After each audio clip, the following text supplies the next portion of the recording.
Hello and welcome, and I'm actually very excited because today is all about Philip. Oh, about me. It is. Some years ago, Philip sat me down, bought me a coffee, and then said, "Hey, how about you write me a show?" Yeah. And I thought, okay. And I said, "Well, what about?"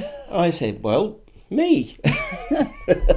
And I thought that was a great idea, except it was a really, really big subject even back then. Yeah, And it was. so in the end, we chatted and we thought, why don't we write a show about Philip up to the time you met me, or before you met me. Yep. And specifically about his life in theatre and his life as a young man growing up on the stage and off the stage. Yeah, and TV as well. TV Yeah. and movies, the whole works. His Yeah. life as a performer.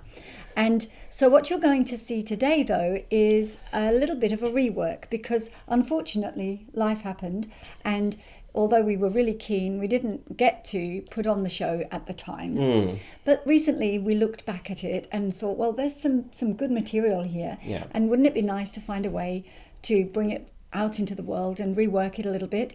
So what we're presenting today is some segments of the show in the new version. And we'd like to begin with the very beginning of the show. Yes, which is called The Life of a Man. And I love all these sequences, and I would have loved to have taken this out on the road because at the time I was actually touring a lot. But anyway, you're going to get to see it firsthand, how it would have been. And could still be. And could still be, yes. So we hope you enjoy this first sequence.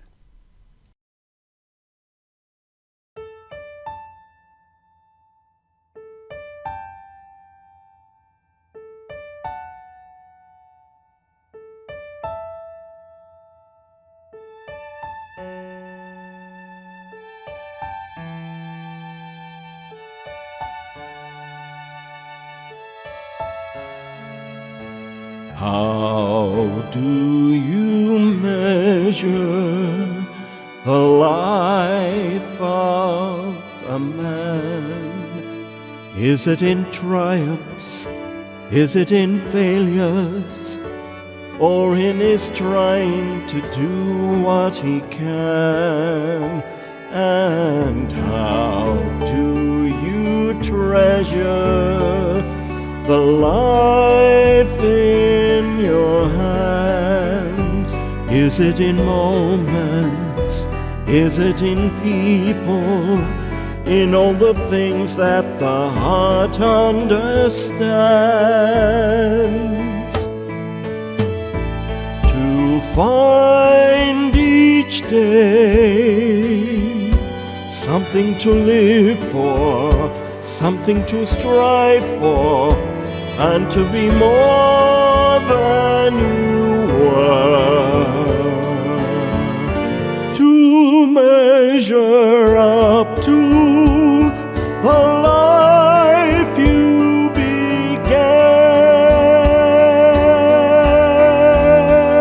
began. When we watch a movie, it seems like a continuous stream of action, when really, what we're seeing is a series of stills, tiny moments, snapshot images, separated by empty film, yet moving by so fast that our eyes believe they're joined together. I think life is like that.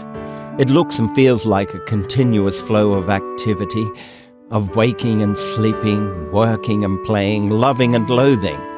But if we look at our lives closely, it becomes clear that they're really a succession of significant, defining moments, experiences that shape us, create us, propel us into a new becoming, strung together by the background of our daily routine, our predictable existence, our habits. In the end, though, it's the moments that stand out, that we remember, isn't it? And as we recall the moments, the whys and wherefores of them, the people and circumstances that contributed to them.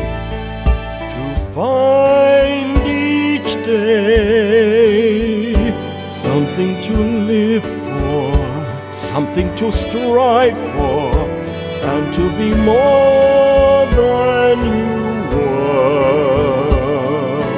were. We we see that it is these small but important points of our life that have made us who we are, like the time when I was 4. Vague are the memories of childhood, flashing images padded with years of well-rehearsed tales from devoted parents. How much is his, we can't be sure, but the gist is there, if nothing more.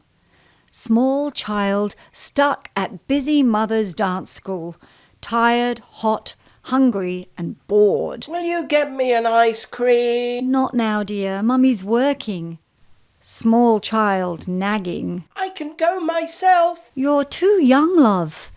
Persistent whining. I'm 4. That's too young. Relentless crying. Please. No, but here's some money. We'll go soon. Small child heard only money, go. He slipped out unnoticed, elated, walking. It was only a short distance, but why take 3 sides when across was only 1? Stop! Screamed the woman at the driver unaware, and he did, but not before hitting small child. All rushed to the boy. I didn't see him. The driver was crushed. I know, said the woman. And then the crowd hushed, sympathetically clearing a path for ashen-faced mother. Is that my son? Weeks of plaster, now that wasn't fun. A knee badly set and doctors insisting therapy's the best bet. But mother had other ideas. In that very instant, intention formed in mother's heart. I know just the thing. Next term he can start. She jumped at the chance and decided he'll dance. She took him to class, stayed to watch him begin. The one problem was he wouldn't join in. Small child, shy, clinging to mother's skirt. Mother encouraging, will you try? No. Persistent, trying, you can do it. No. Relentless, coaxing, maybe next time? She brought him the next week. And the next, and the next. They sat and they watched until a full year later, without even a word, he rose from his seat, strolled onto the floor and danced.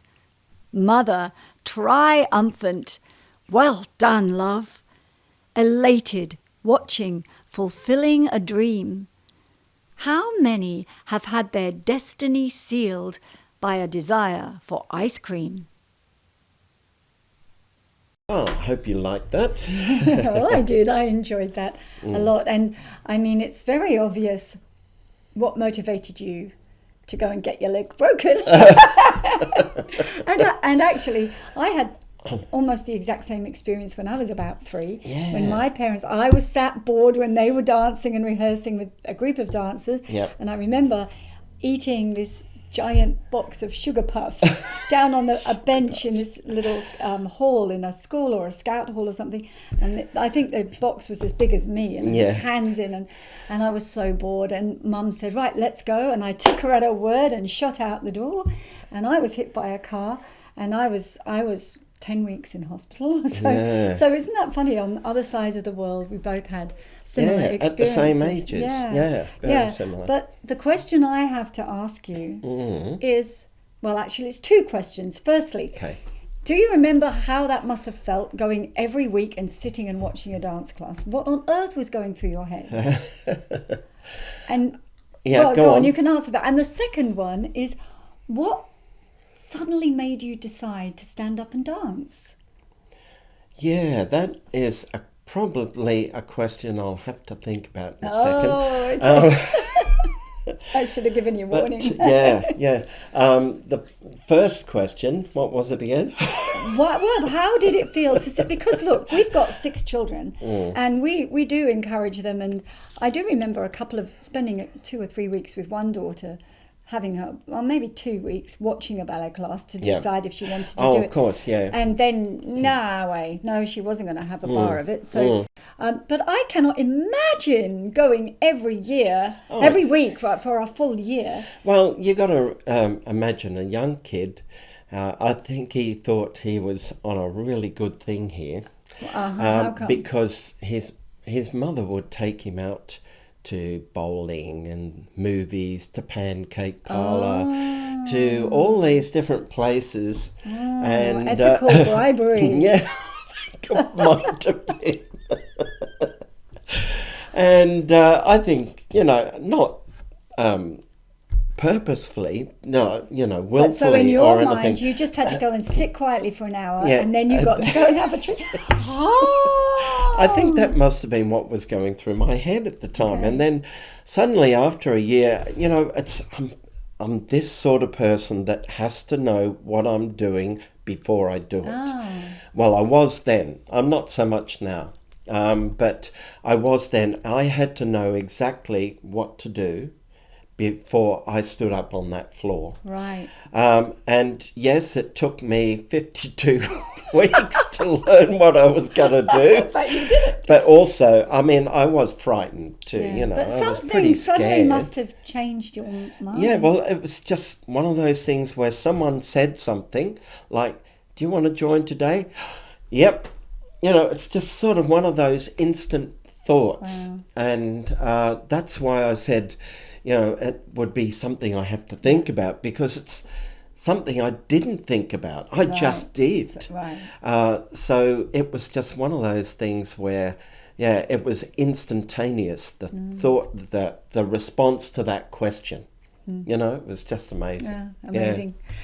Okay, so then you sort of fulfilled your mum's dream, because she'd always wanted someone. She was in the theatre, as were my parents and your dad as well. And but in those days, of course, when you had children, you kind of gave up all of that as a woman anyway, perhaps. Yeah. But I think she still was in love with the theatre, wasn't she? Yeah, and, very much so. And she tried with your older two siblings and no not hope succeeded. there. Right. So her heart was in that, and also I think she really saw it as a way to escape a kind of humdrum existence. Yeah, So it's exactly. something a bit And it more was also her exciting. connection back into the arts and to dancing, singing, Of whatever, course. stage. But she theatre. had the school, and she was doing things. But I think it was Yeah. perhaps she was wanting for you to experience something, a bigger life maybe than the one they were bit living. bigger than the suburbs we were living Yeah, in. yeah. So you did some shows, Yeah. and you did Oliver. And Oliver, Mame, which I toured all of Australia with as young Patrick, along with David Atkins. Right. We both were on tour doing that. My mum was the chaperone for the whole tour. And it was great fun. Lovely show to do, Mame. And then you did Brian and the Juniors. Ryan and was the that Juniors. a TV That was a show? TV show, but I only did that for 6 months. And it Still, was a very 6 months is a yeah pretty good. Oh yeah, it was great that I got to do that. But it was then that I did Mame. I went straight back onto stage again. Right. And I couldn't. Well, Mum couldn't resist. Fair enough. Fair enough. But really, the big break, the thing that kind of put your name on the map in Australia, at least, was when you landed the amazing show Young Talentine. Yeah, that was pretty amazing for all the kids that were, welcomed into that show. The first 6, which I was part of in 1971, I remember that year, just prior to doing the audition for the show, we'd gone on holiday for 2 weeks, Mum, Dad and I, and over 2 weeks my voice went south. And I was talking like this. I could hardly talk. And it was just awful. I couldn't sing, I could hardly speak. So it was a really bad time, only because I think from a very early age, I was singing from 7 right up to 13, full out, you know. Yeah, full I belt. used to sing really big as a little kid, and I could sing anything, you know. I could just sing any notes anywhere, and but I think it took its toll a little bit when you do the change of the voice. It had a lot of punishment, you know, as a young kid. So when the change happened, and my singing teacher at the time, Jack White, he said to me, look, there are some auditions coming up. Let's try and prep you for it, and we'll get you through this period in your life as best we can. Your voice is probably still changing. Anyway, I went along to the auditions and yodeled my way through a song or two, and but they still liked my voice, what they heard of it, and then they asked me to come back and do some dancing with Maggie Burns, or Maggie Stewart as she was then, I think. She wasn't married to Ronnie Burns then, but I went along to the offices at Kevin Lewis and Lewis Young Productions, and I did a bit of dancing for Maggie. Of course, I knew how to dance, been dancing since I was knee-high to a grasshopper, and she loved me. You know, she said, I've got to have him for the show. And they were concerned, and I could see that, that they'd be concerned of me singing in the show, and, you know, would I be a good fit, because I'd be yodeling up the back somewhere in all the harmonies or whatever. But it didn't happen that way. I got into the show and I proved my worth, and, you know, stayed for 5 years, you know. So that was a huge experience, you know, for 5 years, and the television was big, and that was hard work. But a lot of people maybe don't know that you also did live gigs during that time. Oh yeah, we did a lot of live stuff. I mean, we were doing things like the Maya Music Bowl. I know we did a concert. Well, we were sort of part of a big concert, and it was for the Carols by Candlelight. And I remember that day we went in to rehearse with the orchestra and everything, and we'd finished our rehearsal, so we all went to eat. Well, they brought us stuff to eat, which was fish and chips and Fanta. Right. Yes.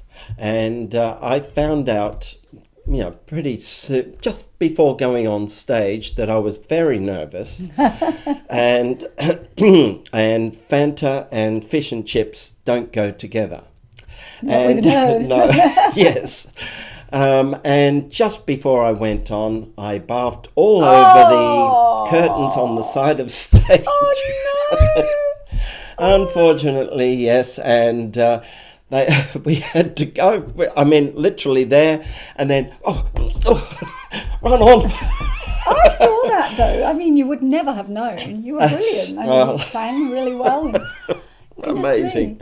And then there was the Peaches and Cream Festival, of course, yes. where we... Please don't tell me you threw up No, I peaches. didn't. We didn't eat any peaches and cream, actually. Really? We didn't get anything. Disappointing. But we had a floating stage on the river, and people were sitting on the other side of the bank. And it was dusk, and lots of mozzies in the summer. And so we were all getting eaten alive and covered in Aerogard. And I think the mozzies liked the Aerogard. They were getting high on the Aerogard, I think. Oh, goodness me. Oh, amazing. So, Fun times. hey ho, the glamorous life. Yes. And I mean, and there was one other gig that the audience is going to find out about in a minute. Yes. That was actually bordering on very dangerous. Wow, so yes. We will go into that clip now, and it's called Escape. A gig in a theme park. Oh, the crowd was immense. By the time we were done, they were fired up, intense. Oh, you'll never escape through the crowd. Follow me. But where are we going? Ah, don't worry, you'll see. They shut down the ride and we walked on the track. But a weird rumbling sound made me turn to look back. Oh, a carriage was hurtling fast down the slope. Get off the tracks now! It's no joke! We slammed ourselves hard up against the walls of the ride as the carriage at breakneck speed flew down beside and sliced past our faces with palpable force.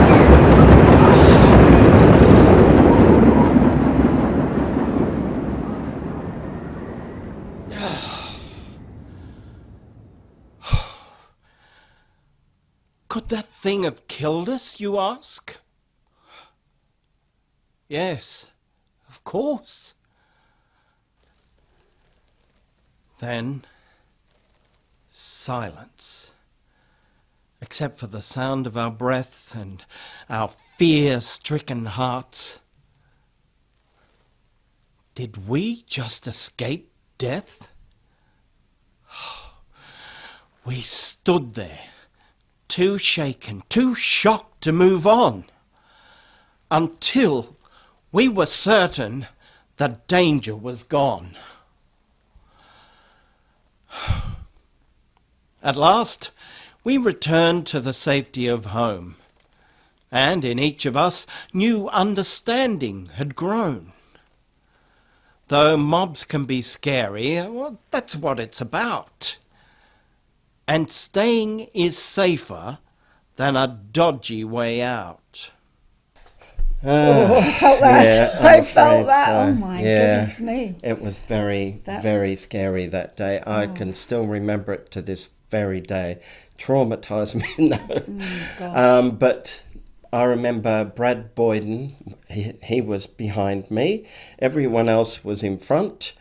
And we were the two that felt this rumbling under our feet and looked back, and we saw this thing, the carriage coming around the top of a corner, ready to hurtle down this huge hill. I think it was the biggest hill on the ride. Because scenic railway, it's not as big as a roller coaster, but still, I mean, would have killed us if we'd all been on the track. Yeah, not nice. So you were with Young Talent Time pretty much for 5 years. Yes. So I want to ask you, what was the highlight? Oh, friends. I mean, we were all such good friends. I mean, we had to be because we worked together so much, and we were travelling together, and it was just a wonderful time in our lives where we were growing up together and, experimenting all sorts of wonderful songs and music and dancing. It was just fantastic. And it seems like it was a very nurturing environment. Oh, absolutely. Absolutely. It was so good for anybody to grow up in that environment, and everyone was looked after, cared for. And, I couldn't speak highly enough of it, really. I mean, also we made friends with fans and that, we got a lot of fan letters that we'd answer and write back to people. And there were, a few people who still are writing to others, not so much me now, but I know some people are still writing to certain team members. Lovely. So why did you leave? I left because I got an audition to do another stage show, a stage production, which was brand new in Australia. It had never been performed before in Australia, but there was the prequel to that. It was the original show, really, and this was the sequel to it. Right. And it was Canterbury Tales. Oh, from the Chaucer then. Yeah. And of course, very different for me. Very different for everyone. Yeah. I studied Chaucer at school, going to school in England, and all I can remember, but we had a Scottish English teacher. Oh. And all I can remember was, I trow he were a gelding or a mare, which I think was referring to your character, actually. Yeah, the young squire. Yeah.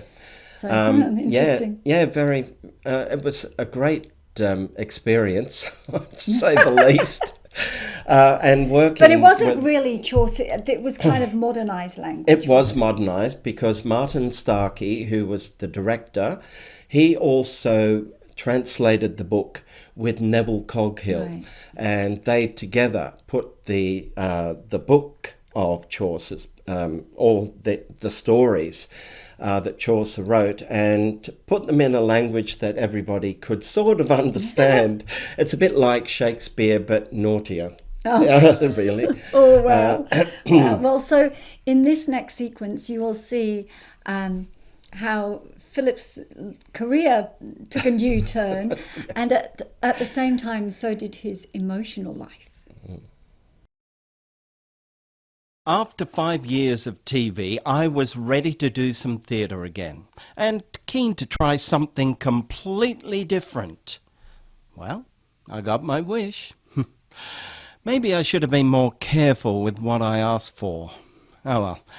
I was thrown into the world of Chaucer's Canterbury Tales, in a musical, would you believe?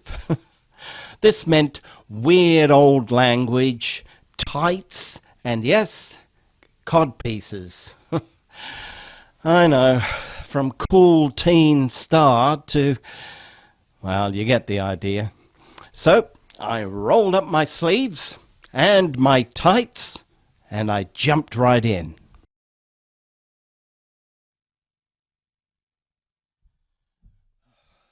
Oh, come on, you didn't really expect me to wear tights and a codpiece, did you? Anyway, I was in rehearsals. Where am I? Oh, yes. Love is a thing, as any spirit, free. Women by nature love their liberty, and not to be enslaved and made a thrall. But so do men, if one may speak for all. And there she was. In love or marriage there is only loss if man or woman tries to be the boss.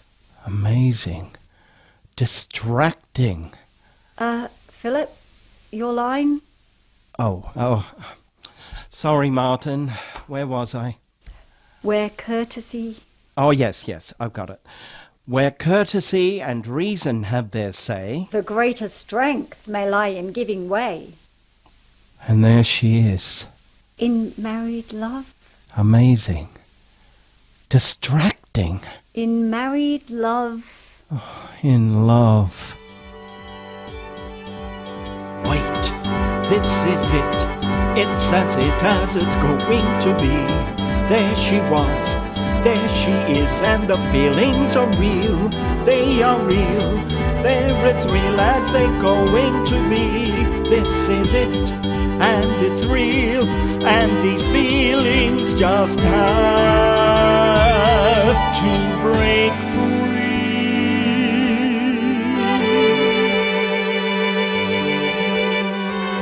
I had no idea when I walked into the room I'd be hit in the head and the gut and the heart with something that I've never known, and I'm falling apart.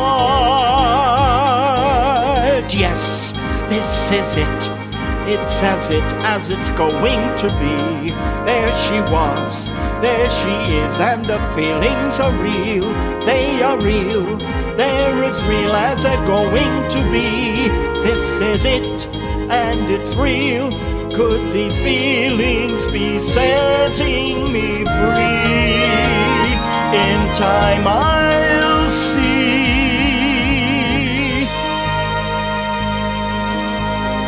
I thought I was alive before today, but I wasn't. I thought I had the answers, but knew nothing at all. And though I felt emotion, I had simply no idea just how high I could soar or how deep I could fall. Yes, this is it. It's as it's going to be. There she was, there she is, and the feelings are real. They are real. They're as real as they're going to be. This is it, and it's real, and I care, and I feel I'm alive, and I know, soaring high, falling low, and she's here.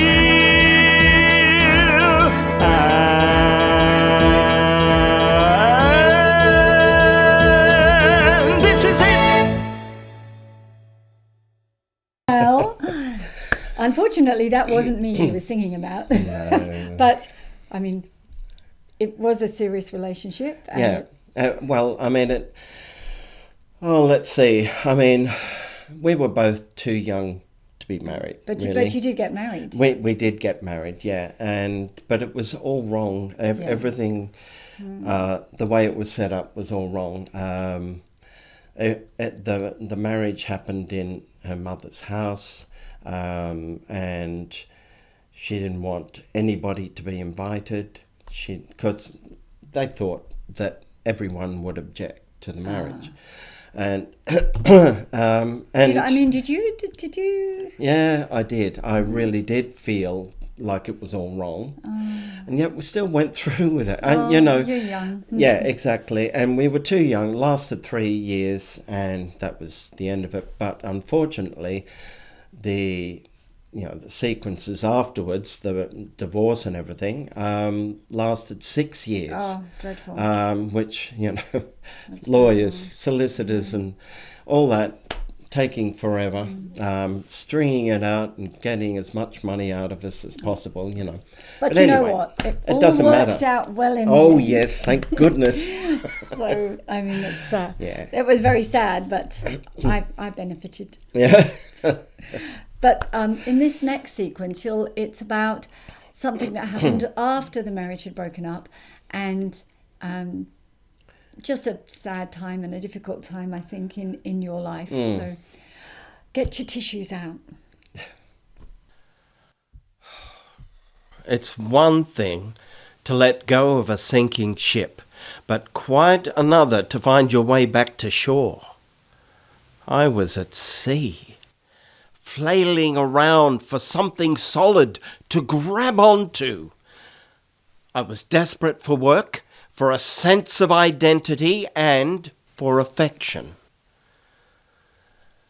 I took a job doing promotional pantomimes in shopping centres. Not exactly a step up, but it was work.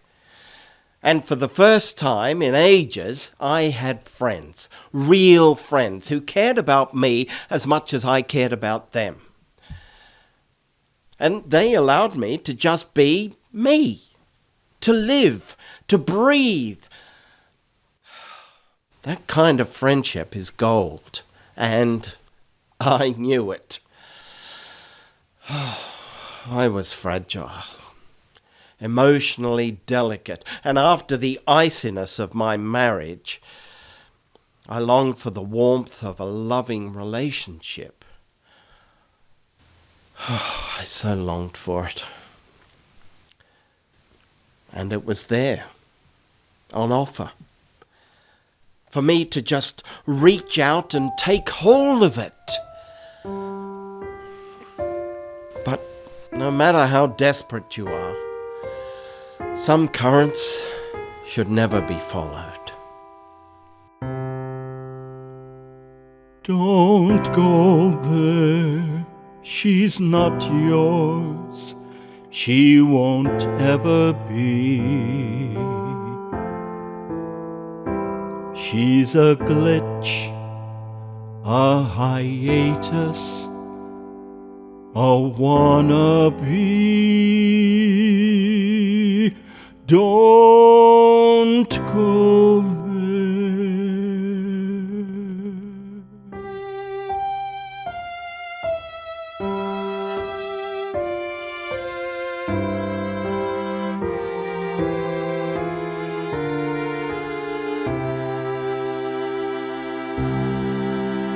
She's not the one, she's a moment.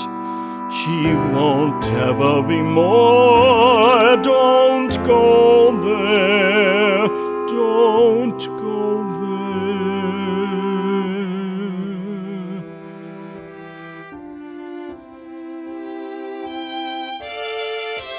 Ah, but she's gentle, she's kind, and where else do you find love like that? Tell me, considerate, caring, content to be sharing the simplest of joys. No pressure, no ploys, just affection that's pure. Don't go there. The attraction is sure to bring pain. You don't need that again, nor does she.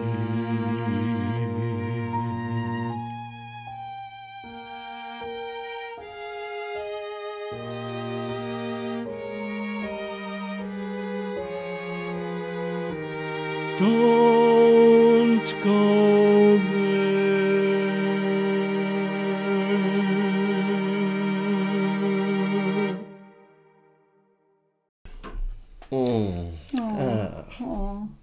But in the words of another famous bard, all's well that ends well, because Yes. because I won out. Sorry, that sounds so selfish, but it has been over 30 years of very happy marriage. Yeah. So we're Yeah, grateful. exactly. We're grateful. Yeah. I'm grateful.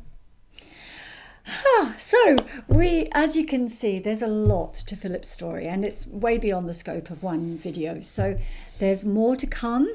So look More out. songs Yes. and poetry Yes. and everything. But So it's, we wanted to finish today's presentation on a happier note, so that's coming. But before we finish, we just wanted to give you some ideas on how you can support us if you so choose and if you feel inspired to. You and all of this information will be on the video somewhere on the post. underneath, in somewhere. the post Okay. underneath, So if you would like to make comments or feedback, by all means do so on the video comments, like and share, and you can email us at info@performershub.com.au. So That'll be down there too. and we love that. You can share this video by all means. Yeah. You can join our Facebook group, our private Facebook group, or join our page. Our page is performershub.com, Performers Hub on Facebook, and the private group is Performers Hub Cloud9 Music. So you're welcome to do that. If you would like to make a donation, there'll also be a donation button. But please don't feel obliged. This is just there because it's there. Yeah, but it does help us keep really going, does. and also hit the like button as well. Yeah, we're very grateful for all your support, and it helps us to keep bringing you more and more material.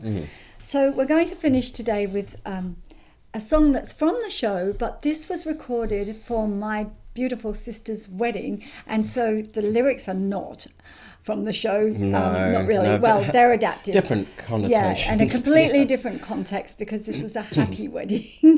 And it's unique. If you know our son Hamish, our eldest son, you'll know that he's a countertenor. But when we recorded this, he was still singing as a baritone. So you get to hear him sing as a baritone. So I hope you enjoy the wedding song, or it's called Wedding. So.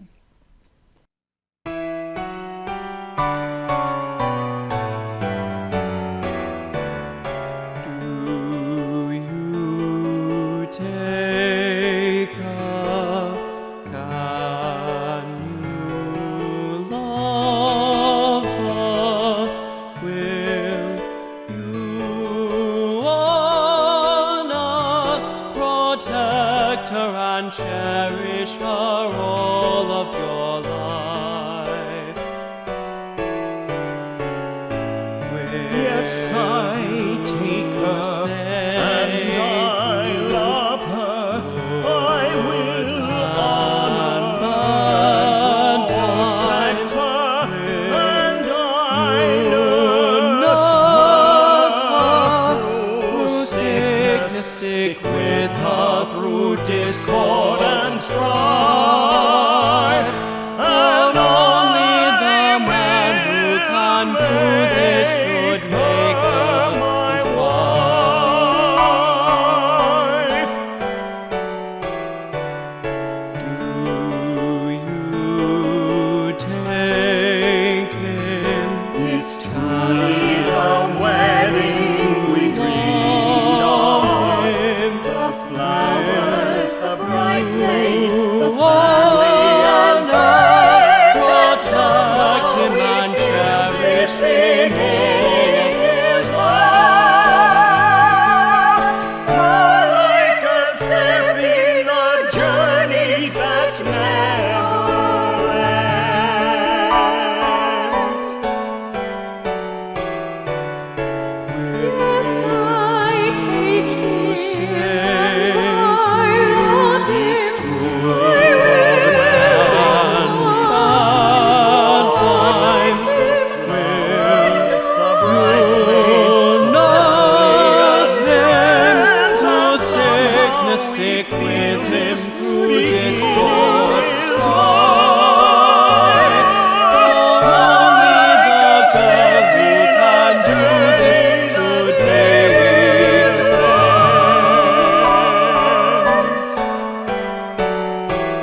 Oh, well, that's it. Oh. Thank you so much for joining us. We really do appreciate it. And thank you, Philip, for your life, your stories, You're welcome. wonderful singing. Oh, thank you for writing it. Well, there's more to come, as you know, and so we hope that you will be happy to tune in at a later date. And don't forget, we are so grateful of your support. And if you would like to take on board anything that we've said about helping us out, all you do is go below this video. All the information will be there, okay? So thank you very much for joining us today, and we'll see you again very soon. Bye. For now.